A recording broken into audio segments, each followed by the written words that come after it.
Okay, there you are. Welcome back. Now I'm going to tell you about Joe. Joe was probably the best student I flew with, and I really enjoyed it.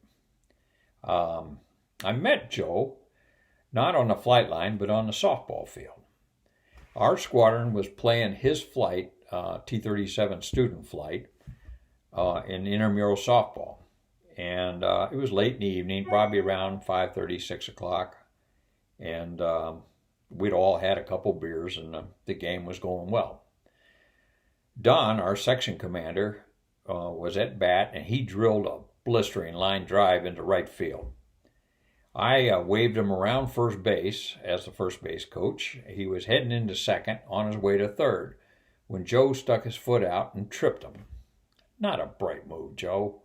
At any rate, Don went down on all fours midway between second and third and then low crawled into third base. When he got to third base, he came up, called timeout, took his finger and stuck it in Joe's face and said, "Look, you little snot," or something thereabouts. He said, "If I didn't have as much vested in the Air Force," he says, "I'd pound you into tomorrow." Well, Joe was backpedaling. It was obvious to me that he hadn't intended on the result he got, but unfortunately, that's what he got. So I made a mental note of everything, and we continued with the game. About a week and a half later, those guys showed up to my flight, O-Flight, for T-38 training. Well, somewhere during mid-morning, Don came into the flight. Don, like I mentioned, was our section commander. He came into the flight and said, "Hey, Bob," he said, "who am I flying with this class?" Well, I got the roster out and kind of thumbed through it, going through the motions, and I said, "Looks like some kid named Joe." And Don says, "Okay, great."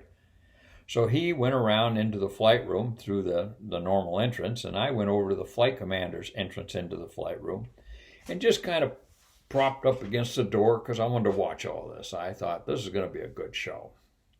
So Don goes into the room and he says, "All right, which one of you guys is Joe?"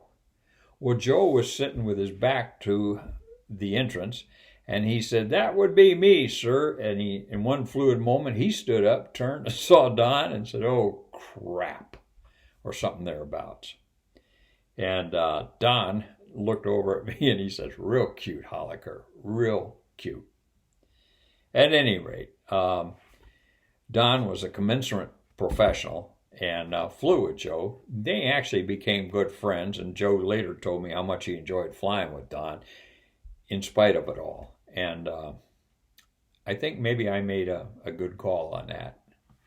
At any rate, Joe today, to this day, remains a very close and dear friend, and I enjoy telling this story. Thanks again.